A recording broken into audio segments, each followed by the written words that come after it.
Hey there. Welcome to the No BS Travel Advisor. This is the solo edition. Just me, Marcie Muensterman, my mouth, my mistakes, and the real stories from 19 years in this wild ass industry.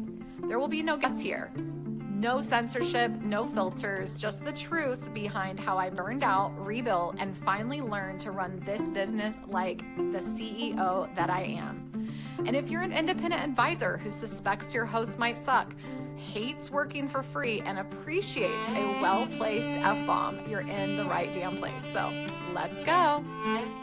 Hey, y'all. Welcome back to the No BS Travel Advisor podcast. I'm your host, Marcie Muensterman. I am your favorite recovering people pleaser, burnout survivor, and now Italy-obsessed travel advisor, which is what we're going to be talking about right now. If you're new here, this is where I talk about the real side of building a profitable travel business. We talk money, we talk mindset, we talk boundaries, and we really talk about the things that you are not taught. I am anti-hustle. I am all about maximizing time so that you make real money over time. I am not about the overnight success here. And one of the things that really makes my left eye twitch, y'all, is I sell everything. On Facebook groups, we see it every day. I'm looking for a travel advisor. Just that post in your neighborhood group. And somebody will say, I can help you.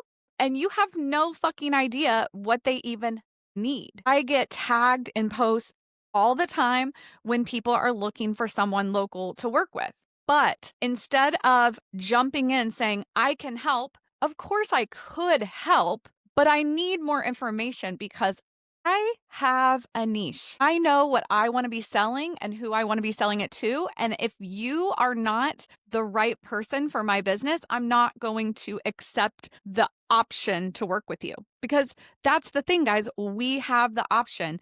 And if you want to travel somewhere and I don't want to sell that, or I don't know anything about it and I don't want to take the fucking time to learn about it, I'm not going to. And when I shifted into this, it was scary. But I am so confident now in what I do that when I am tagged in those Facebook groups, I will respond, thank you so much for tagging me. I am a specialist in luxury 5-star Italian vacations for couples and families with older children. And this is a way for you to get to know me better if you think this is a good fit. And then I tag my travel group. I do not jump right on and DM that person or say anything about offering the option to work with me without telling them who I am as a travel advisor. And in my opinion, when travel advisors say, sell everything, I can do anything, it is a true cry for help. Because if you are new, you don't know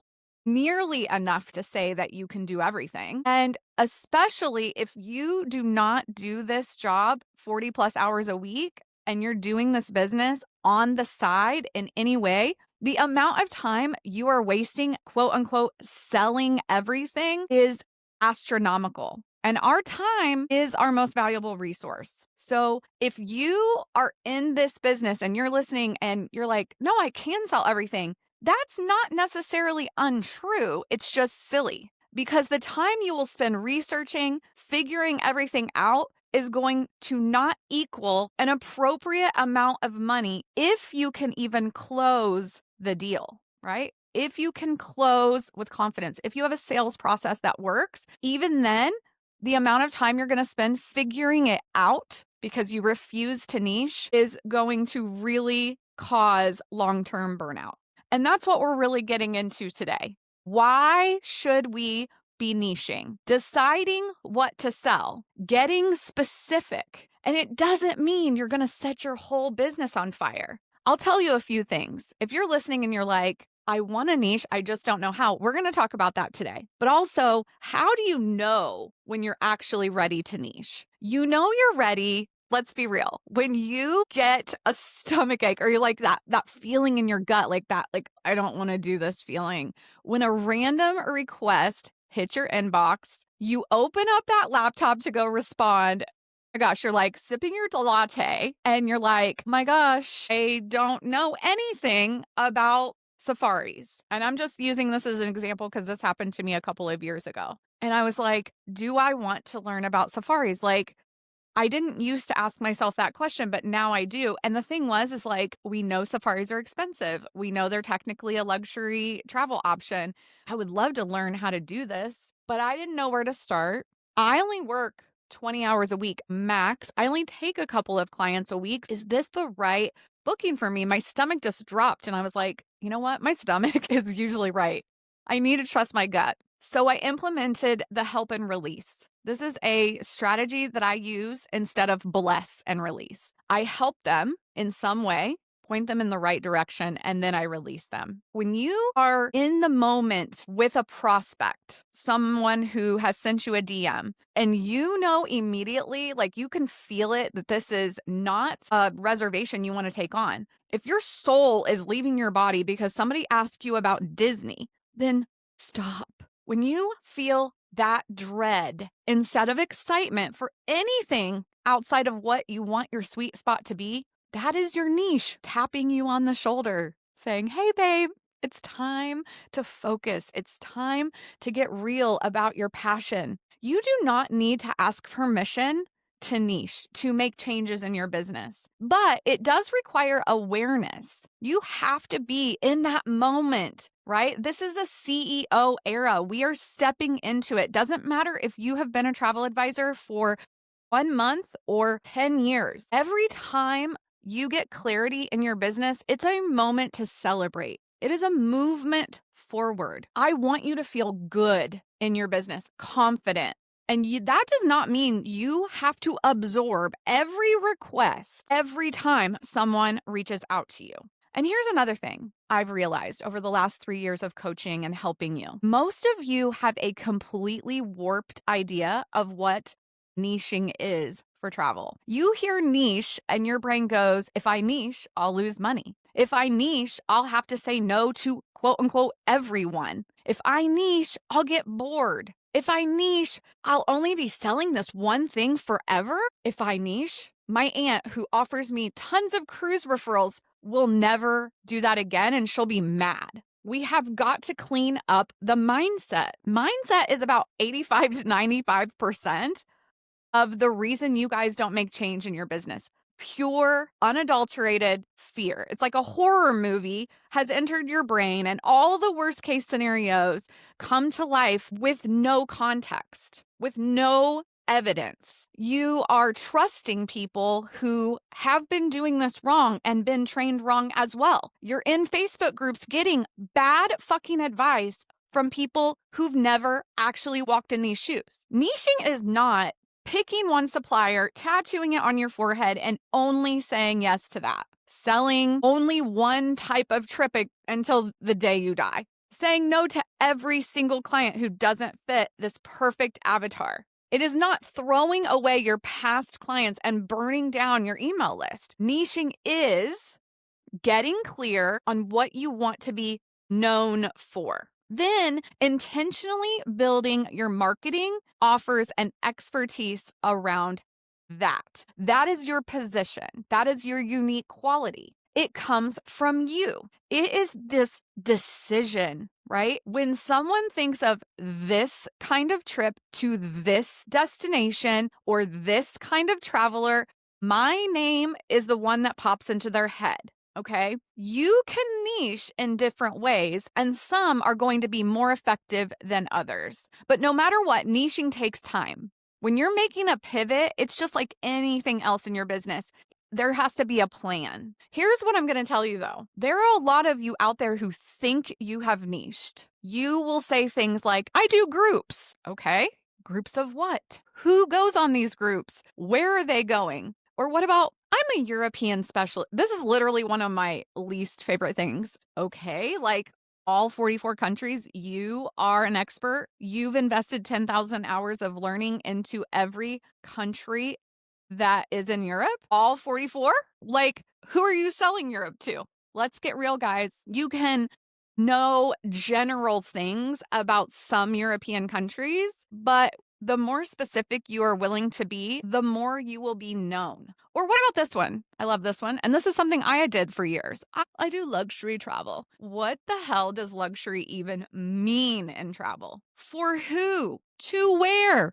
For what purpose? Luxury means so many different things to so many different people. So we've got to dive into it. Before we get into how to niche, because I am going to talk a little bit more about that, I want to talk to you guys about cookies. I know you're probably like sitting there in your car, drinking your coffee, taking your kid to school. Like, what the hell are you talking about, Marcie? Seriously, cookies? And yes, we're going to talk about cookies. You will be craving this cookie by the time I'm done telling you about it. Because when I heard about it from Jennifer Jarrell a couple of weeks ago, it inspired me. And I thought, oh my God, they need to hear about these cookies. There is a cookie shop in Amsterdam that I cannot pronounce. I will put the link in the show notes. They sell one cookie. One cookie. That's it. A cookie shop that sells one cookie. Not 12 cookies, not seasonal gingerbread, not custom flavors. One perfect cookie. It is a dark chocolate cookie with a gooey white chocolate center. It has crispy edges and then it's soft in the middle. They make them fresh all day. They come out warm in your hands when you buy one. Y'all, people line the fuck up for this cookie. They wait in the cold. They wait in the rain. They do not care how long they have to wait for this one cookie. They love this cookie. This cookie shop trusted their instincts to do this one cookie every single day instead of being like every other bakery. People trust that they're going to love this cookie as much as it is worth standing in this line. And based on everyone telling them, this is where you go get this cookie, you have to stand in this long ass line, it is so worth it. People trust that it's worth it before they get in the line. This is what niching is. This is the very definition of building likability and trust to do the one thing you do very well so that you become referable. So people remember you, remember what you're known for. You are the thing, right? They're coming to you for this thing. Selling one signature thing in your marketing does not automatically mean that you will only ever sell one thing behind the scenes, though. So we are not the cookie shop. But I just wanted to tell you that story so you fully understand that it's possible if you want to sell just one thing the rest of your career. It's okay to sell just one destination, one brand of hotel. If you only want to sell Walt Disney World and not do Disney cruises, that's okay. But it's also okay, so that you're not totally freaking out right now, to sell whatever other things you want to do behind the scenes. You can make those decisions as they come through the door. It's different than the cookie shop because this bakery is only selling this cookie and that's the decision they have made and that's what they put out there. And there are some bakeries we know that are well known for specific items, but they obviously have a variety of other choices. The point is, your niche has to come down to making sure people know what you're very, very, very good at. So you have to be willing to market your niche and not every other thing you might possibly sometimes do. I mean, this cookie shop might also sell coffee and tea, but that's like not what they're known for. That cookie is their star. And you absolutely can have a star of the show. How you do this is really what your clients are getting. But if you decided today, right now, while you're listening, to make your life easier, get the line out the door going, niche, get passionate about something in this industry that gets your blood flowing, that when you put your feet on the ground in the morning, you are excited to come into your office. You cannot wait to work on that next training, that next vacation plan for your most aligned client. Does niching take time? Especially if you've been doing something a very long time, like you're doing something now, but you want to change. of course, it takes time to pivot. You have to be patient in every major change you make in your business. And then you have to commit to doing it even when it's quiet, even when it's hard, even when you're retraining. When you're retraining the brains of the people that you have networked with for years, you have to commit to the change. You have to know you are ready because scarcity mindset is a hell of a drug, y'all. It is a hell of a drug. Scarcity mindset is going to try to take over. There's always going to be those negative imposter syndrome thoughts popping into your head. And it convinces you that saying no to things you no longer wish to do, even one time, is going to send your business and universe into some downward, horrid spiral. But let me tell you something from experience. The moment I stopped taking every single destination wedding was the moment that I noticed I was excited to do travel again. Like when I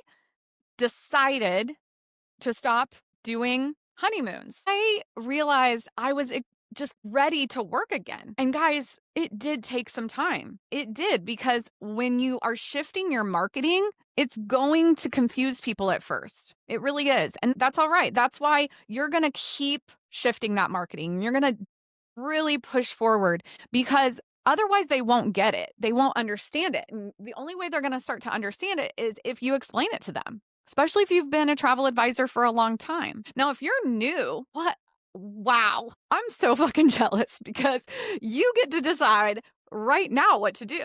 And one of my favorite things is when I first became a travel advisor, I was so excited about destination weddings and honeymoons. I knew I really, really only wanted to sell Sandals and Beaches brand. And that's what I did. And I was damn good at it. Hell, I am a platinum Sandals and Beaches travel advisor. You cannot take that away from me. It's a lifelong accreditation that I have earned. And I was so excited every day to get out of bed and talk to my next honeymoon couple, go to the bridal shows and stand there for 8 to 10 hours and talk to all of those couples. And I was so excited about that for so many years. But when I came back to travel in 2018 and I knew what I was good at, I just assumed that's what I had to do. And that's really what I did. I mean, I got back into travel in 2018 after my burnout and immediately came back to do a destination wedding. It was actually what brought me here. Somebody called me and asked me to do their wedding, and she knew I wasn't a travel advisor anymore. And I thank her, because it gave me the confidence to come back. And I'm going to talk a little bit more about my transition out of doing destination weddings soon, but I want you to know, just because you're good at something doesn't mean you have to keep doing it. Or just because you love going somewhere on a trip doesn't necessarily mean you have to sell that kind of trip.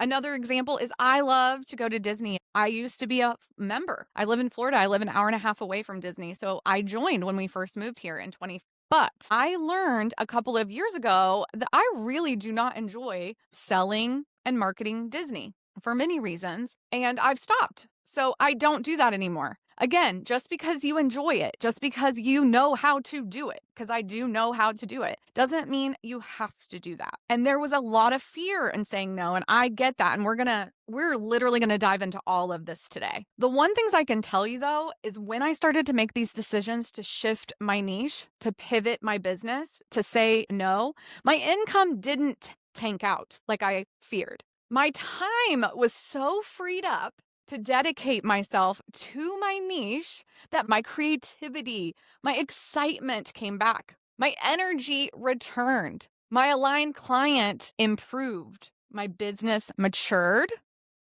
I matured, you guys. I matured. Whenever you hear that fear, when your voice is shaking, that doesn't mean you're doing it wrong. That means that you're probably on the right track. If you're afraid of it, if you're like getting nervous even listening to this because you know I'm right, that is a good feeling to have. It cannot control you though. The fear cannot control your next decision. You have to step into that CEO era, babe. You are a business owner, even if you work with a travel agency, even if you don't consider yourselves an owner, you are. Listen, I planned 239 destination weddings. 139. I cannot do any more weddings. It took me the 3 years to leave it behind. I really started deciding in 2021 I was done with weddings. I really needed to walk away because my passion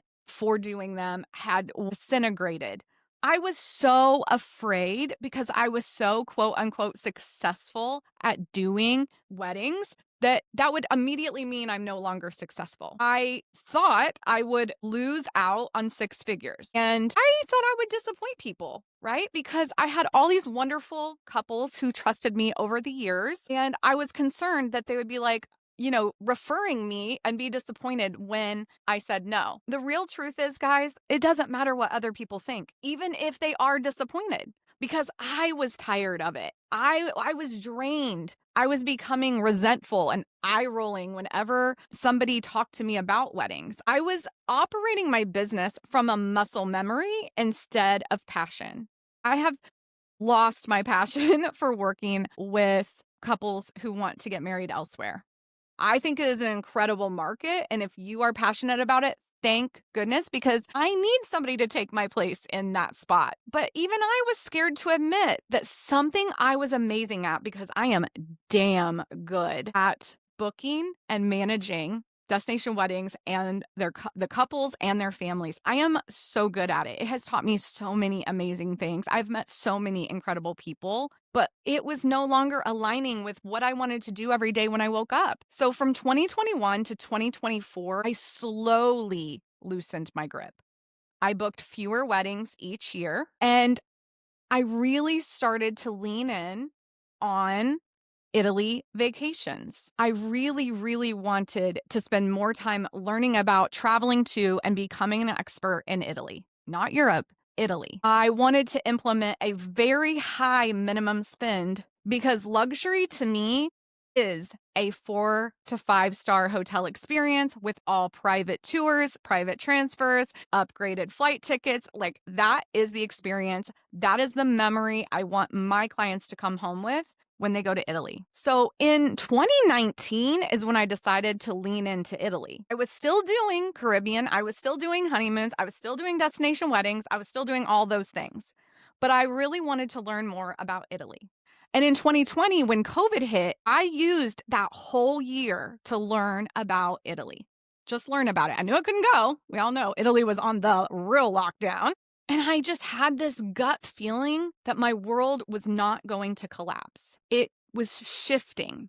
It didn't remove all the fear. Like I said, I didn't really know I was going to give up destination weddings until closer to 2024. I mean, like, I wanted to. I talked about it over the years, but I never made the full decision until I felt really comfortable in this new niche. I do sometimes wish I would have made the decision sooner, but I also know that our decisions happen over time, and implementing those decisions can take years. It's like, I don't know, it's kind of like a camera lens zooming in on what I was meant to capture, right, in my business. I just knew I really wanted to travel to Italy all the time, understand it. And I don't know, like, for me, it was a maturing moment in my business. Over those years of continuing to do just a few destination weddings, it wasn't so bad, right? Like, I would be like, oh my gosh, I love this couple. I love their friends. I love their family. But I still was like, I don't want to keep doing this. Even though I was happy and only doing, by 2024, I think I only did 3 weddings. I even worked with a couple who did a vow renewal that year. And I was like, yeah, it's easy. It's fun. I know all these people. But I still wasn't excited every day. I would be annoyed if I saw an email come in that I'd answered that question 30 times before. And I realized my annoyance was coming from somewhere else. It was coming from a place of just lost passion. And I had to really be super self-aware that I needed to stop doing this, not just for me, but for the client. A client deserves a passionate, excited, talented travel advisor doing their wedding, especially doing their wedding. Was I worried I was going to lose people or income? Yes. But I needed to get back my joy, or I was going to stop doing travel again. That's the thing, guys. You have to be able to recognize your own bullshit. You have to be able to look at your business with a clear, unbiased eye and talk to yourself about what it means to make these changes, to set these boundaries, to say no to something you've been doing well for a long time, and choosing something else that brings you back to yourself. You deserve that.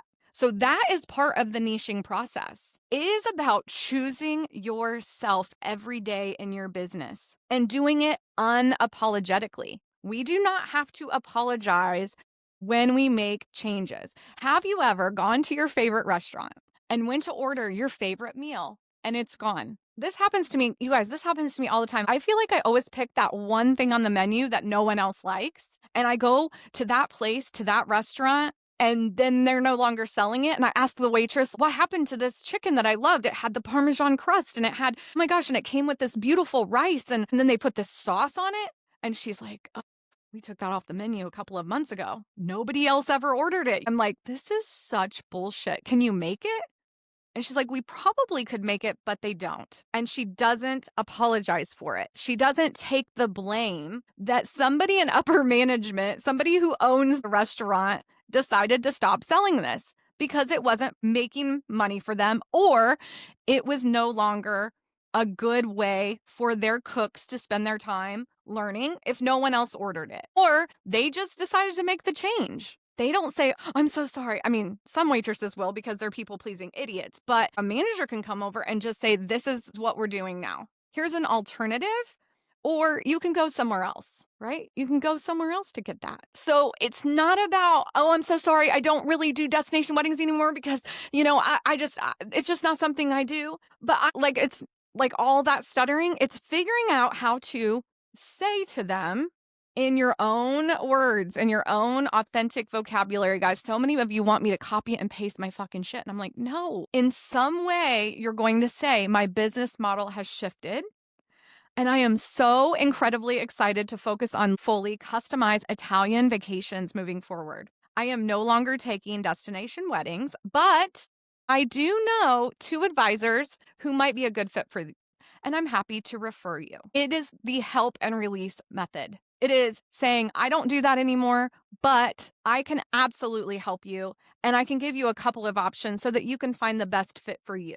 Because no matter what, you're no longer the best fit. I am no longer the best fit for destination wedding leads. And shifting a business model is so normal. It's such a great way to say, I'm making change. When you add fees, I'm shifting my business model. When you shift niche, I'm shifting my business model. When you change your operational hours and go to, a different time of day you're working or different days of the week, I'm shifting my business model. CEO baddie energy. And that is the energy that you need to bring when you confidently explain what's going on in your business. And yes, if you're making a major change, you need to tell people. You might want to send an email. You might want to post in your Facebook group. You might want to update your website. When I decided to stop doing destination weddings, I had to reach out to Miranda and be like, girl, we got to take all the destination wedding shit off my website today. Like, I do not want any more referrals. I do not want anyone seeing this website the way it is right now. But we don't need to stutter through it, y'all. It's okay to make these changes. And it's okay to be excited about those changes and clear. Because you guys know I say this every time we talk, clear is kind. No apologies. You're not hurting someone. You're not painfully being aggressive.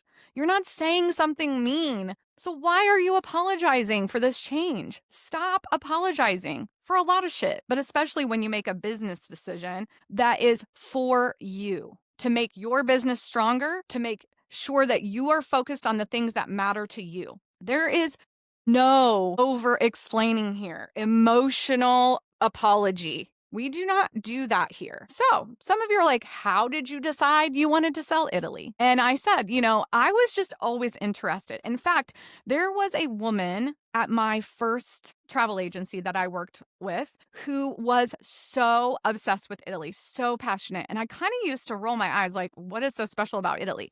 And she did these group trips and she would take people. And I remember they were like less than $3,000 a person, but I was scared to go on any of them. Like, I thought about going a couple of times. It would not surprise me if she and her husband moved to Italy by now. I mean, that was a decade and a half ago. But there was something about her energy that it bled all over me. I was like, "Oh my God, she loves this. This is amazing." I wish I loved something this much, like a specific destination. I always had a favorite Caribbean island. It's Jamaica. That's where I got married.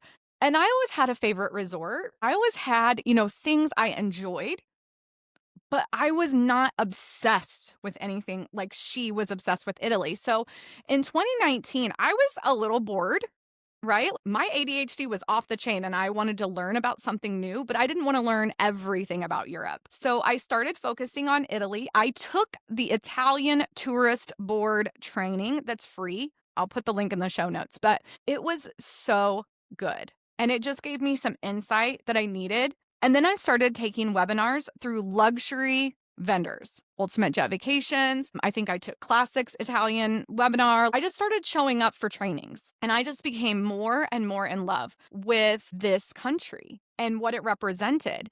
And I realized I look back on my life and I've always loved history. I've always loved historical fiction. I love learning about where we all came from, but I didn't realize how much I loved it until I really started learning as an adult about that. And it really brought me back to some of my favorite things as a kid.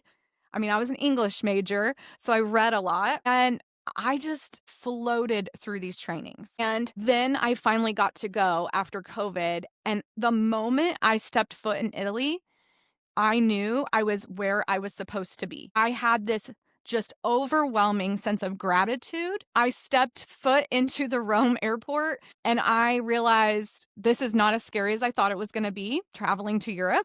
I survived that long flight. Luckily, I had a friend with me. I cleared immigration smoothly. I was overwhelmed how big the Roman airport is. The Rome airport is. It is so big, you guys. Got finally to get my luggage, which felt like a mile away.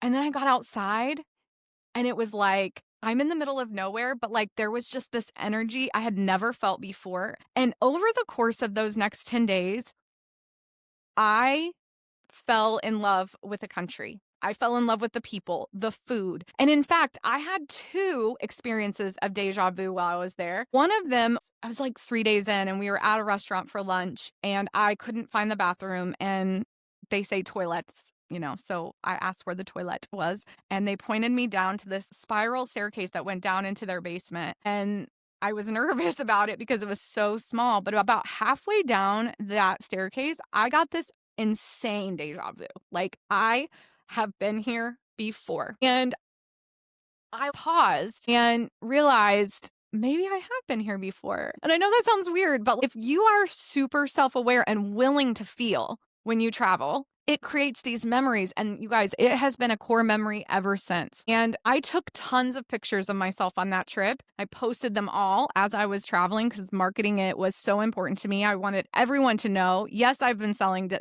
Italy, but I want to make sure you guys know I sell Italy now. And I am so passionate. I'm going to travel here every 6 months. I made a decision that trip to come back 6 months later and bring Eric. So did I decide on the niche before I went? Yes. But what really locked it in for me was traveling there and realizing there is a spark when I land in Italy. I feel something different. I'm so excited to share it with somebody else. I want people to come and see the Colosseum and walk on those stones that are thousands of years old. I want you to come to this place and feel something like I have felt.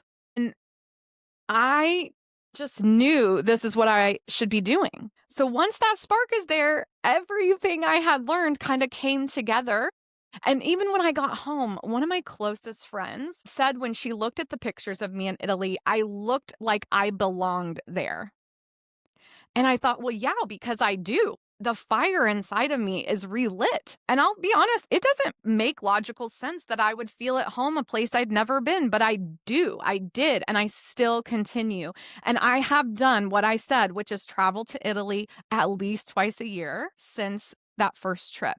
and I spend 5 to 8 nights in each place I go. I am not a city hopper. I don't think that's the way you should do it. So that is also how I train my clients. That is who I'm attracting, people who want to take Italy slowly. It's not just I sell Italy. I niche from a place of passion and desire in showing you and creating a memory for you that allows you to immerse and light yourself up when you're traveling. So whatever you think you can talk about for 3 hours nonstop without taking a breath, that's probably your niche. That's probably what you love so much. That's probably something you want to sell more of. Let's be honest, if you planning Hawaii and itineraries feels like recess to you, fun, exciting, probably what you should focus on. If national park routing makes you feel like a genius and you can visualize Yellowstone National, family of 4. What are they going to do? What are they going to see? And you're just, I want you to see this. Oh my gosh, you're going to be changed from this trip. Y'all, that is your niche. Like, do, right there on the shoulder. Hey, you love this. Do this. Because passion creates this visibility and that becomes easy, right? When something is easy and you are so excited, it's easy to sell it. You're not just selling the trip, you're selling the memory, the experience that you know in your soul they can have, that you can give to them and only you can give that to them. And then, you guys, it makes content creation easier. That marketing, it becomes effortless. And when people see you going to that same place over and over and over and over and over, and they're like, oh my gosh, now she's in this part of Italy and now she's in that part. And it seems like she stays in these places a long time. Then those same people that went last year will consider going again next year. You're not necessarily going to quote unquote lose everyone. You're not necessarily going to have to rebuild new clientele every year. And the best part is if these people have this most amazing, incredible experience in Italy, what are they going to do when they get home? They are going to talk about it and tell everyone. And when somebody says, oh, I went to Italy and I saw 7 different cities in 10 days, somebody's going to go, oh my gosh, y'all, I stayed in Tuscany for 8 nights. My travel agent booked me the most incredible villa, and we had such a relaxing, beautiful time. It was so nice to just immerse and really explore those medieval cities on day trips and then rest at the hotel and go to a Michelin star restaurant. And they're going to go, oh my gosh, I didn't have time to go to a Michelin star restaurant for a 3-hour meal because I was getting on a bus, putting my suitcase under and going to the next 3-star hotel. And they're going to say, oh my gosh, no, we had the most amazing service. We parked our bags in one place. It's like, it's different, right? There's nothing wrong with that tour. There's nothing wrong with doing it that way, but that is not how I personally sell Italy. So that means I am not niched in bus tours. I am niched in customized FIT luxury Italian vacations. That's how specific it is. I'm not going to send you to 7 cities in 10 days. That's not going to happen with me. So not only am I saying no to doing everything in Europe, I'm also saying no to a very specific type of travel in Europe. And I only sell a specific kind of Italian vacation. That is niching, all right? That is what niching is.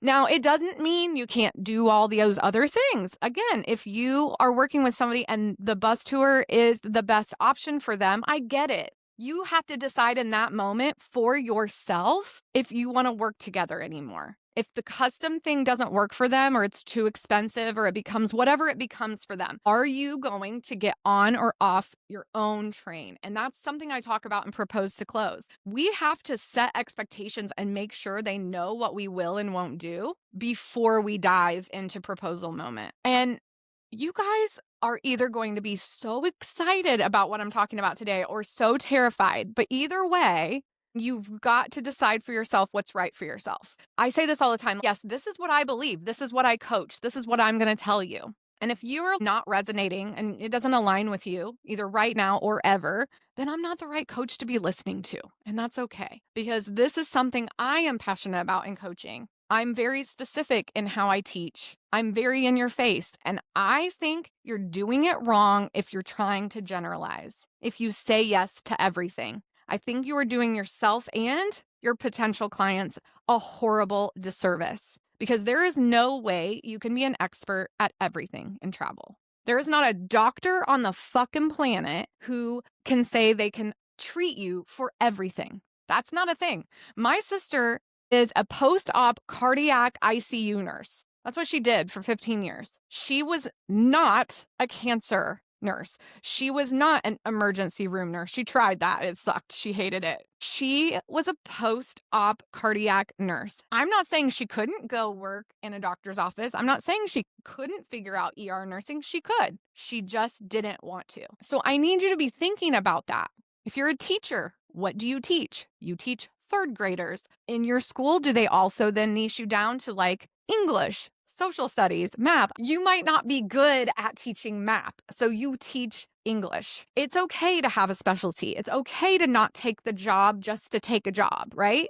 It's the same for travel. Let's do some work together before we end today. I want you to, obviously, if you're in your car, you can't do this. So, come back to it, but grab a notebook and I want you to write down 3 columns on a sheet of paper. Don't type this up. Don't put it into ChatGPT right now. I want you to physically do this activity because when you write things down, when you literally sit down with it, your brain fires in a different way. And A, you remember it better. B, it literally imprints more on your system. I want you to write 3 columns, just real quick, no perfection here. What do I love to sell is column number 1. Love selling. Column 2.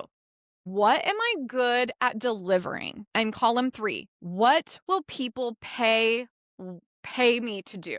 All right. And then under each column, I want you to take some time. And what trips light you up? Or if you're new and somebody reached out to you today, think about this immediately. This is not even if you're new, but especially if you're new, because right now you're thinking, I don't know what I like to sell. What would make me so fucking excited if somebody reached out to me today to sell them? If the next lead you get, the next comment you get, PM says, hey, Marcie, I want help with this. And for me, it would be, I know you do Italy. One of my friends, told me that you're an Italian specialist. We want something super special for our anniversary. I would be like, yeah, let's fucking go. Like that would immediately stimulate my brain. What is that for you? What is that? Is there more than one? Okay, but like, how many are you going to do, right? You've got to write them all down and then continue to narrow it down. And then what are you good at delivering? What are you objectively good at? Like, what do you know, even if you're new, that you are going to be good at when it comes to working with a client? And then if you aren't new and you've been doing this a little while, what do the clients say about you? When you get a referral or when you get a text from a client after they get home, what are they saying? What are you confident that you are going to be good at if you're new? And what are you confident about that you know you are fucking amazing at right now when it comes to handling your clients? Like, what do you know? They're like, she is a baddie at this. And then what will people pay well for? I really want you to think about this because it's going to come down to a few things. Because when you're choosing your niche, you also have to be thinking about your money. And you need to remember that you're the CEO and being profitable is so important. Because if we're not making money, I don't care what people say. I don't care about money. I just do this for fun. Eventually, you're going to look at your spend every year and the income, and you're going to be like, okay, this is not equaling for whatever reason. There are many reasons in here, but when you're choosing a niche, you do want to look at how much people will spend that you know to make them a memorable experience. This is how much they have to spend.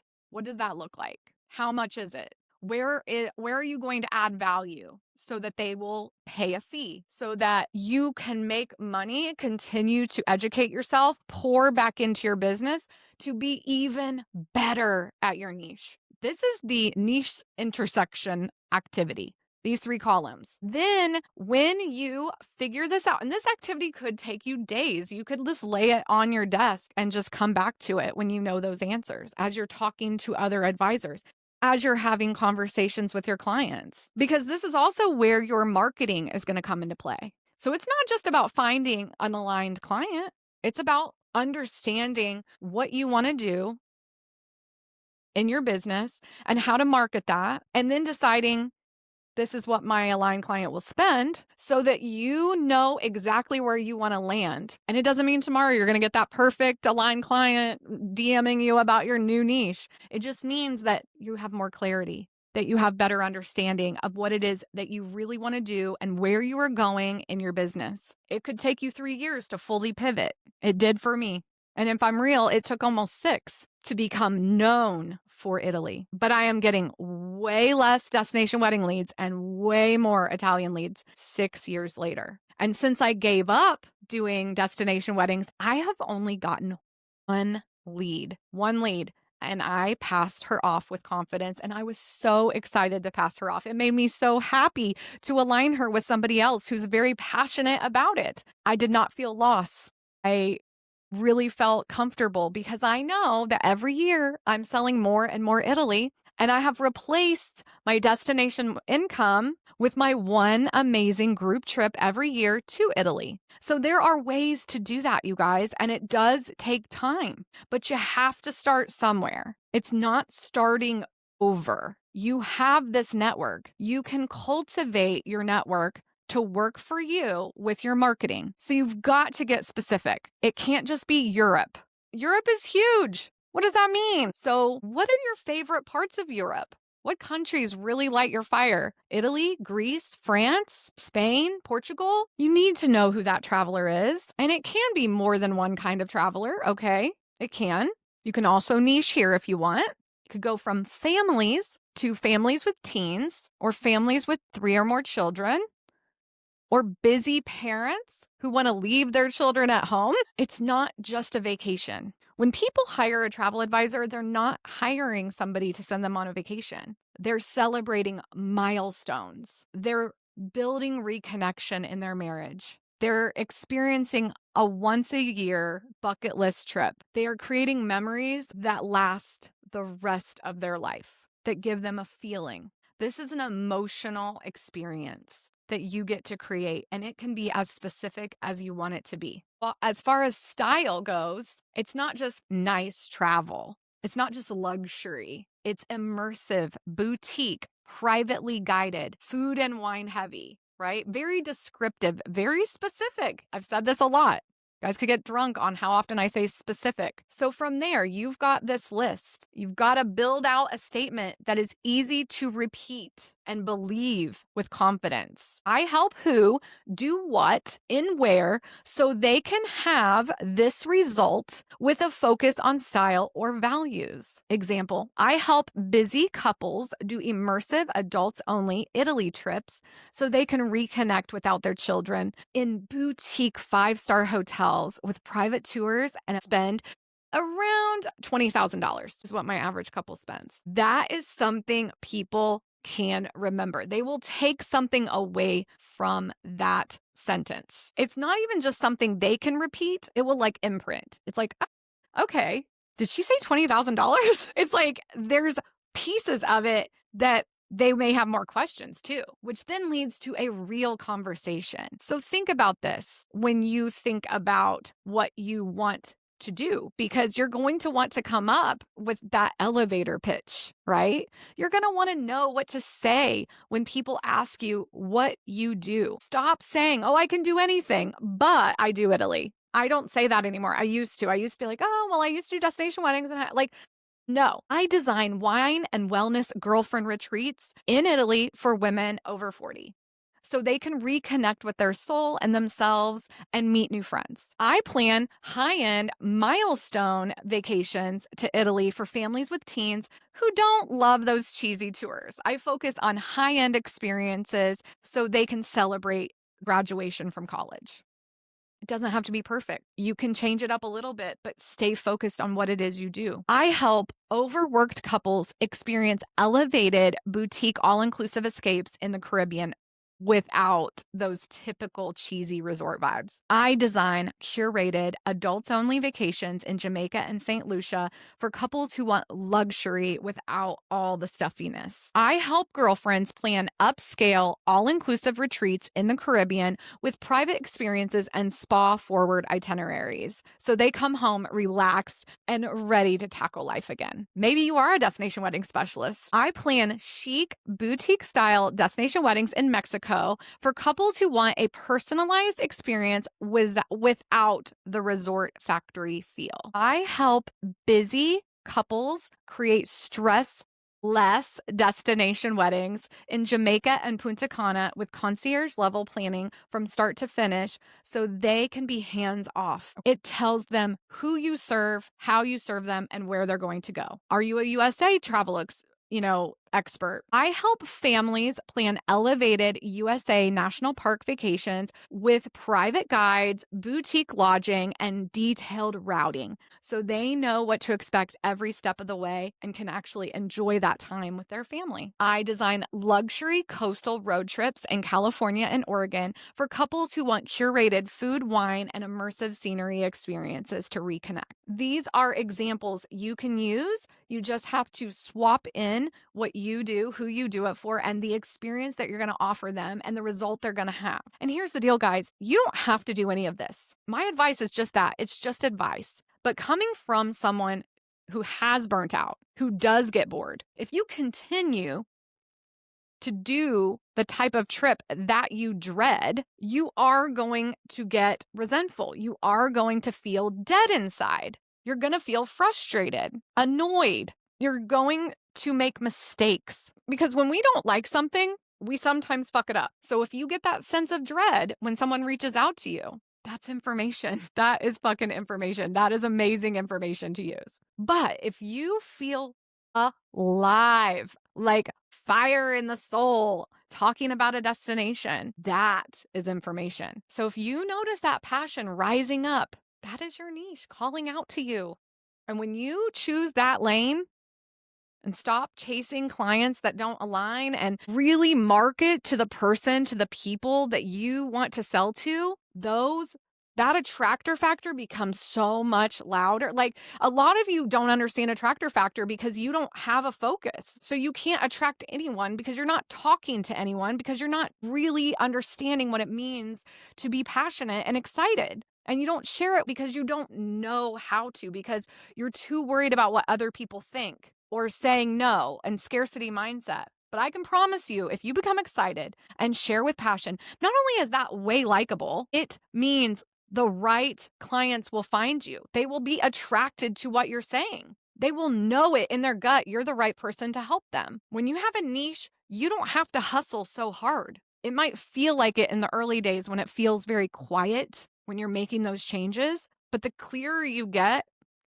the more you're willing to put it out there, the faster people will find you. And clarity is true luxury, man. Clarity is like, it is the best. So if this episode is like poking around at your brain and you're like, oh my God, Marcie, get out of my head. Good. I'm so excited for you because I want to call you out. I want you to have a little bit of anxiety. I want that fear to be like your heart beating fast because that means you're fucking excited. That means like it's time to go forward with this joy of doing something you love. Because travel is supposed to be fun. This industry, planning fucking vacations is supposed to be fun. I mean, guys, if you are not having fun, you are fucking it up. You are doing it wrong. And burnout is around the corner on that. I don't care how much money you're making. I don't care how good at something you are. You're going to burn out. You're going to start hating this job. And if you put your feet on the floor every day and you're excited to get up and market the shit out of it and plan the shit out of it, that's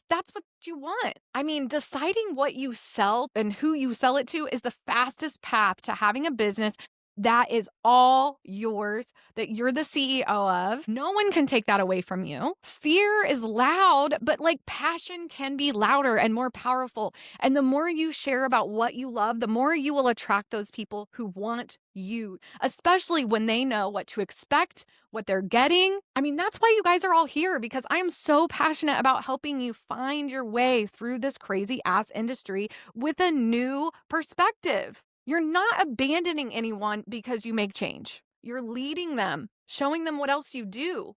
That confidence without apology is what will make them respect you. So if you love this episode, oh my gosh, I love this episode. I'm obsessed with it. DM me. Let's chat about it. But even more, guys, I don't ask for this on the podcast very often, but I need those 5-star reviews. So if you love this episode, please drop a 5-star review. If you're listening every week and you're getting a little something out of this, if it feels like you're changing, if you're getting impact, will you just share it? Share it on your timelines, share it in your stories, tag me, leave me a 5-star review on Apple or Spotify. I would so appreciate it because the thing is, guys, like these solo episodes, they are so fun. I love doing them, but I need to know you love listening. Please follow along. Please download. Yes, I feel like I'm begging. It's embarrassing right now, but I promise you it is for the betterment of the future of this podcast. So love you guys. Hit me up. I hope you love this episode. Tell me how much you love it because a little pat on the back is my love language. Those words of affirmation keep me going every day. And I hope that you head into your next journey as a travel advisor, niching the fuck down. Bye. All right, y'all. That is the end of another episode of the No BS Travel Advisor podcast. Thank you so much for being here. And remember, I am not a lawyer. That is my disclaimer. I am a coach and mentor in the travel business with a ton of big opinions. So don't forget to leave that 5-star review. And if you need anything, I'm here for you. Bye.